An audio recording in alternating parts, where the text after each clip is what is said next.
علماء کرام فرمائے چې یو اقتضاء النص دی، یو دلالت النص دی، یو اشارت النص دی.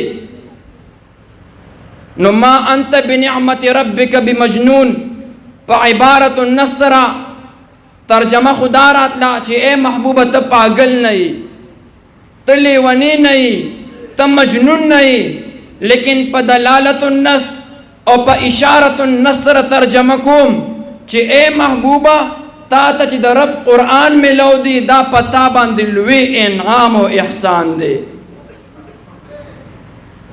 یا الله پاک دومره بس نا محبوبه سلویخ کاله جن د نبوت نه مخکې تا ته خلکو صادق ویلې، تا ته به امین ویلې، پتا باندې به اعتماد کو.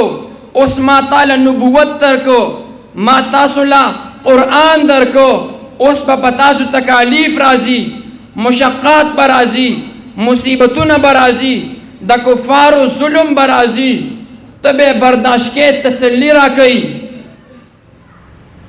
ان لک لاجرا غیر ممنون. چې محبوبه دوی به تا ته هر څه وایي، علماء کرامو طلباء عظامو تسلی ده چې د وخت ظالمان جابران نه به تاسو هر څومره ظلم کوي، لیکن اجر دې په ما باندې دی، اجر به یې زه درکوم، ته برداشت کوه، ظلم برداشت کوه، زه به یې اجر درکوم، زه به یې بدله درکوم. وپسې فرمایي چې اے محبوبه برداشت کې به ولې وجه څه ده؟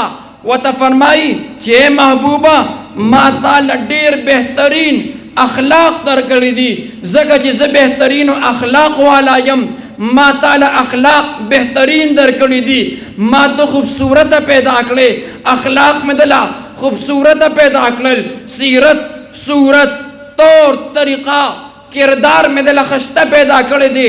محبوبہ کو دوی تا تا ہر سوئی تے برداشت کا وسطہ اجر پا ما باندے دیا.